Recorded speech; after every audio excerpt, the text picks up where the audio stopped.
Ini vlog kami di Museum Sri Baduga.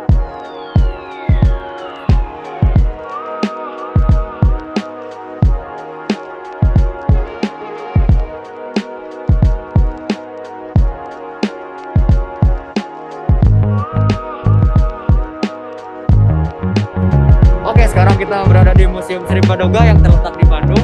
Dan ini alamatnya. Ini ya alamatnya.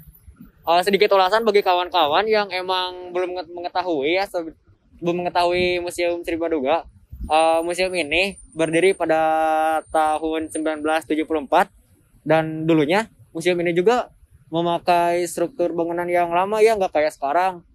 Terus pada tahun 1980 pada 5 Juni museum ini emang diresmikan oleh Kementerian Pendidikan dan Kebudayaan.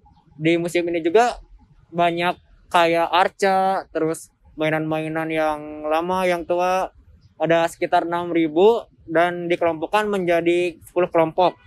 Dan sekarang kita lihat yang selanjutnya. Oke. Kawan, sekarang kita sudah sampai di Museum Sri Baduga. Banyak sekali peninggalan-peninggalan kuno di sini, seperti arca dan ada juga kendi dan juga ada batu besar di sana.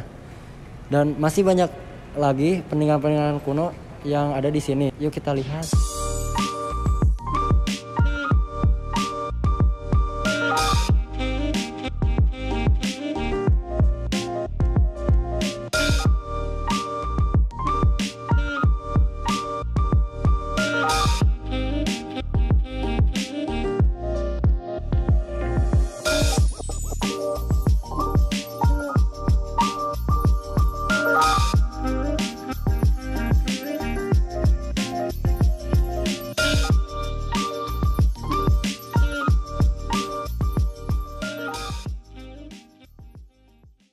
Oke, sekarang kita berada di lantai 2. Hampir keseluruhan koleksi museum di lantai 2 ini adalah zaman peninggalan kolonial seperti baju adat, peralatan rumah tangga, peralatan keseharian, dan lain-lain.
Sekarang kita pindah ke lantai 3. Di lantai 3 ini, barang-barang koleksi museumnya kebanyakan adalah alat-alat yang digunakan untuk kehidupan sehari-hari, seperti pakaian, alat-alat berdagang, ada alat musik, dan juga ada alat-alat untuk bertani. Di sini juga ada permainan anak. Di dalam permainan anak ada yang paling unik, yaitu gambar toong.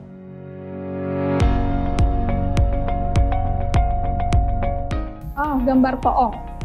Ya, itu salah satu koleksi kami yang kami kategorikan pada permainan anak.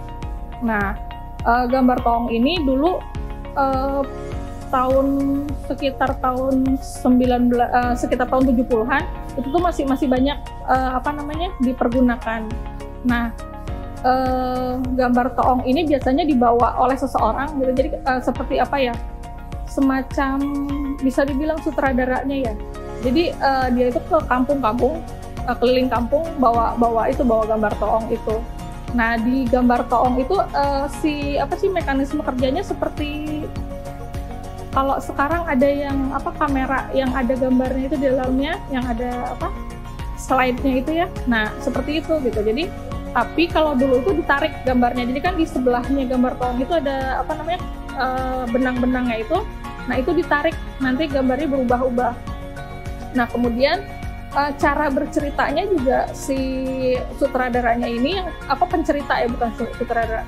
Si penceritanya ini dia menyanyikan si cerita itu sambil dia main akordeon. Nah, itu. Nah, kemudian si yang anak-anak yang melihat gambarnya itu duduk di depan dan di belakangnya itu ada apa sih namanya buat noongnya itu ya. Nah, itu di situ.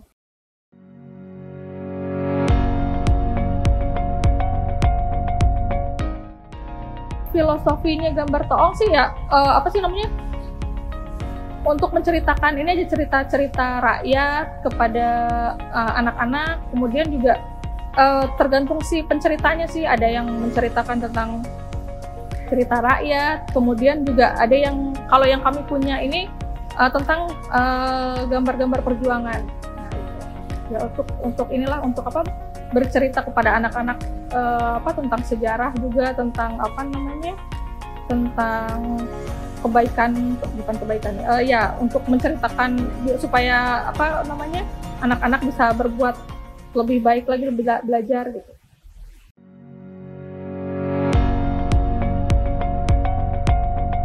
Nah, itu ya ini untuk menjadi koleksi museum itu, satu koleksi itu kita ada penilaian dulu. Nah, yang menilainya itu ada tim khusus dan tim ahli yang mengerti tentang satu koleksi itu. Misalkan kalau misalkan gambar toong, selain dari pegawai museum, juga kami ini panggil tim ahlinya. Ada yang dari tentang permainan anak, kemudian ada ahli antropologinya gitu. Jadi kalau misalkan nanti tim ahli itu sudah memutuskan ya ini layak jadi koleksi museum, nah baru itu nanti kita jadikan koleksi museum, seperti itu.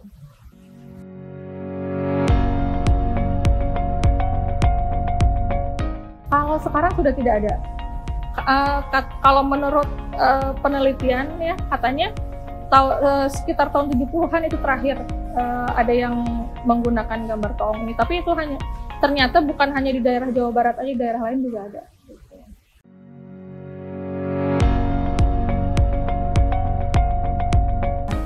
Lomba vlog ini diadakan dalam rangka Hari Museum Indonesia. Nah, kemudian juga kan seperti kita tahu sekarang kan kunjungan ke museum kan tidak ada ya, karena museumnya masih ditutup. Nah, kami mencoba ya supaya pengunjung masih bisa menikmati museum. Nah, makanya kita adakan lomba vlog ini. Kenapa tingkat SMA? Ya kami pikir kan yang tingkat SMA ini sudah bisa lebih menjelaskan tentang museum kepada masyarakat yang lainnya gitu. Mau ke tingkat yang lebih bawah atau ke tingkat yang lebih atas.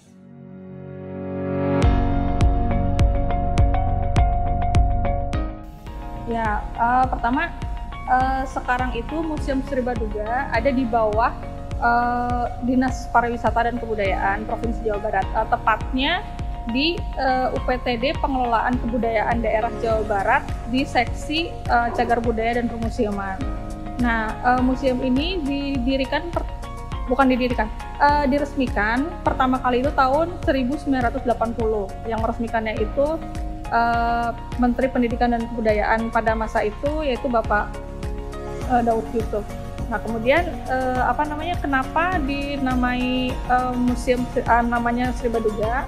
Karena ini hasil dari rembukan dan usulan dari ada budayawan, tokoh-tokoh Jawa Barat, kemudian juga dari pihak museum sendiri dan dari pihak provinsi, dipilihlah nama Sri Baduga karena Sri Baduga itu salah seorang raja kerajaan Sunda yang pada masanya itu kerajaan Sunda mengalami masa kejayaan. Itu makanya dikasih nama Sri Baduga. Itu kurang sekitar tahun 90-an dikasih nama Sri Baduga itu. Kalau nama resminya sih waktu pas diresmikan itu Museum Negeri Provinsi Jawa Barat. Itu nama pertama kali diresmikannya. banyak hal yang kita belum tahu menjadi tahu saat ke museum.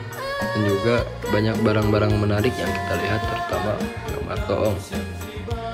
Gambar toong adalah mainan yang sudah tidak dipakai di zaman sekarang. Sekitar tahun 70-an masih banyak dipergunakan dan menjadi mainan hits pada zamannya. Jika pandemi selesai dan museum dibuka, kalian wajib datang ke sini.